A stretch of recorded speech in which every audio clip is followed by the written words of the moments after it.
Hey y'all, it's Angela from Back Porch Farmstead. I was going to bring you a video today about what to do with your tomatoes if you miss a bunch of suckers. Now, we were gone on a week-long vacation at the height of getting tomatoes established season. Not always ideal, but sometimes you got to be out of town during those times.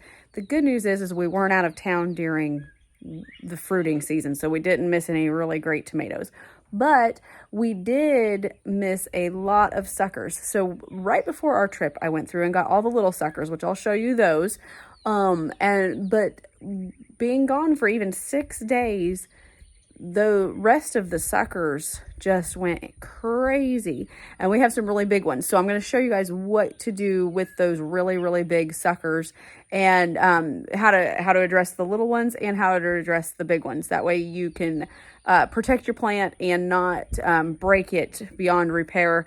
Tomatoes are really resilient though, so they will actually bounce back even if you break off a leader. But I'll join you guys in the garden here in a moment and show you what we've got. All right, guys, so I'm going to show you guys the little sucker first. So this is the main stem of this tomato plant, and this is one of the leaves, and this is the little space between the leaf and the main body of the plant. And these little suckers will make a whole secondary shoot that could be as big as the main leader of the plant if you let it go. Now, when they're tiny like this, all you have to do is just literally pop them off. Just that easy. And that will just be a little spot on the plant, and it will be no big deal. Every now and then there are some varieties where they'll resucker, but again, main stem, leaf, sucker, and pop it right off. Super duper easy. I'm gonna jump you guys over to a plant where I found a giant sucker, even though we had just gone through these the few days before we left. So this is a different variety of tomato. I believe this was the Purple Rain. So it's a little bit stockier, a little bit bushier, and I think that's why the sucker might be bigger. But as you can see, so here's the main stem. I've got it tied up, and then there's the leaf. And look at this huge honkin' sucker. It is massive. So in this case, you'll want some scissors, guys. You'll want some shears of some nature. These are just little flower shears, and you'll just get in there and clip it off as best you can. And the shorter this little piece is, the better, but it won't hurt anything. It'll heal over and not be any issue. But so these suckers, I mean, this is a really big sucker. Now you can just throw this to the chicken, to the compost, however you want to do it. You could take this inside if you needed more tomato plants or wanted more tomato plants. You could take this inside, put it in water. It'll grow roots out of that cut end, and you could have a whole nother tomato plant of that same variety. Really easy way to propagate it. But wanted to bring you guys that so you could see how easy it is to take care of the suckers, even if you miss them for a week or two and they get massive. I hope that video was helpful for you guys.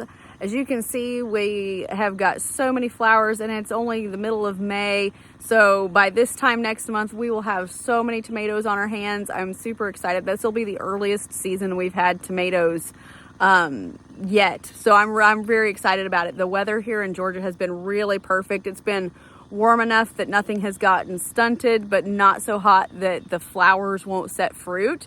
So we actually have little baby tomato fruits on a lot of these vines already. Just as a hint though, we did find out last year the hard way that if it's over 90 degrees, 95, your tomatoes will have flowers and flowers and flowers, but they will not set the fruit, and if it's that hot. So we actually had our biggest flush of tomatoes right before the cool weather last year.